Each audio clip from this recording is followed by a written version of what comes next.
আমি এই প্রথম রসমালাই কেক বানালাম। আসসালামু আলাইকুম, কেমন আছেন সবাই? আলহামদুলিল্লাহ আমি ভালো আছি। লিপিস ক্রিয়েশন থেকে আমি লিপি চলে আসলাম নতুন একটি কেকের ডেকোরেশন নিয়ে। আমার কেকটি বানানো হয়ে গেছে। কেকটি দেখুন কি সুন্দর সফট হয়েছে। এখন আমি কেকটি কেটে এর মধ্যে আমি এখন ক্রিম লাগাবো। ক্রিম দেওয়ার আগে আমি রসমালাইয়ের যে রসটা ছিল ওটা দিয়ে আমি সুগারের কাজটা করব। এখন আমি সমস্ত কেকে আমি রসমালাই রসটা দিয়ে এখন এর উপরে আমি ক্রিম দিয়ে দেব। ক্রিম দিয়ে সব জায়গায় ছড়িয়ে এর মধ্যে আমি এক একটা করে রসমালাই দিয়ে দেব। হয়ে গেছে আমার রসমালাইগুলো দেওয়া। এখন আরেকটি পার্ট দেব। এর উপরও দিয়ে আমি রসমালাই রসটা দিয়ে তারপরে এর উপরে ক্রিম দিয়ে দেব।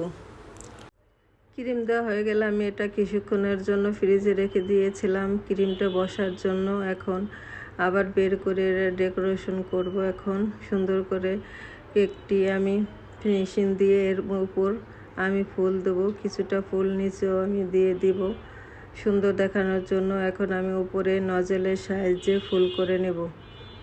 ফুলগুলো আস্তে আস্তে দিতে হবে যাতে ভেঙে না যায়, জড়িয়ে না যায়।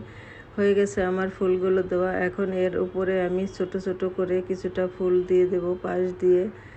এখনও ফুলের উপর দিয়ে আমি রসমালাইয়ের মিষ্টিগুলো দিয়ে দেব। মিষ্টিগুলো দেওয়া হয়ে গেছে। এখন আমার এটি একটু সুন্দর দেখানোর জন্য আমি হালকা একটু কালার দিয়ে দেব যাতে এটা একটু সুন্দর লাগে দেখতে। ধন্যবাদ সবাইকে। আল্লাহ হাফেজ।